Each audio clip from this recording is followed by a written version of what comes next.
ก็ถือว่าถึงเวลาแล้วเนาะที่ว่าจะเดินหน้าต่อไปจะไปเติบโตเติบใหญ่กับเส้นทางอาชีพของการเป็นนักเตะเนาะสำหรับทางด้านพุทธวงศ์สังวีไลเนี่ยล่าสุดได้ย้ายไปร่วมกับสโมสร BG ปทุมยูไนเต็ดซึ่งเป็นสโมสรที่มีชื่อเสียงใน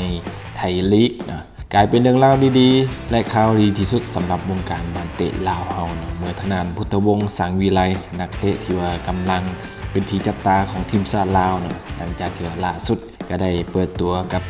สโมสร BG ปทุมยูไนเต็ดซึ่งก็เป็นสโมสรที่ว่ามีชื่อเสียงใน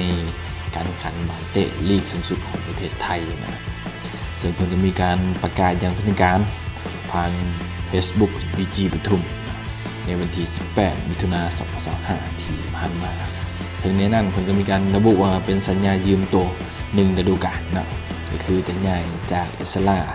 ไปอยู่กับทางด้าน BG ปทุมยูไนเต็ดจะลงแข่งขันในฤดูกาล 2025-2026 ต่อไปนะ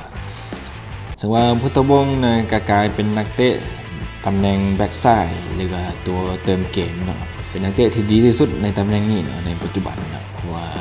ล่าสุดเพิ่นก็ได้มีการพิสูจน์ให้เห็นนะว่านักเตะที่ดีที่สุดเนาะในตำแหน่งนี้นะ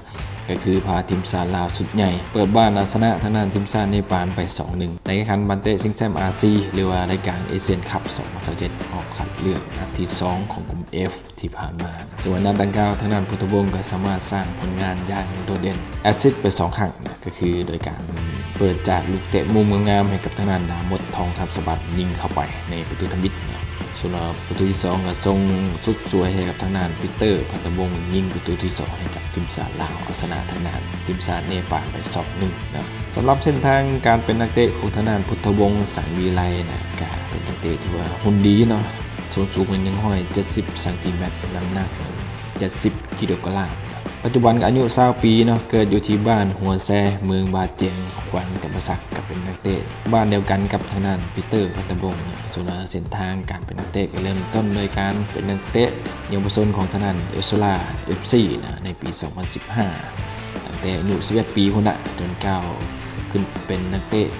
กำลังรักของสโมสรเอสโซลาและก็ติดทีมชาติมาโดยตลอดซึ่งวันฤดูกาลล่าสุดก็พาทางด้านเอสโซลาปลดล็อกคว้าแชมป์เป๊ปซี่ลาวลีก 1เป็นสมัยทบิดครั้งครั้งประวัติศาสตร์ที่สร้างผลงานอย่างโดดเด่นและก็ยังพาทางด้านเอสโซลาคว้าแชมป์การคันบาสเตะสิงคันพนธานนายกรัฐมนตรีแห่งสปปลาวข้างทบิดก็ถือว่าญาติได้2 แชมป์ในปีเดียวถือว่าฟอร์มหอนแหงซะเหลือเกินทางด้านพุทธวงศ์สังวีไลส่วนผลงานในทีมชาติก็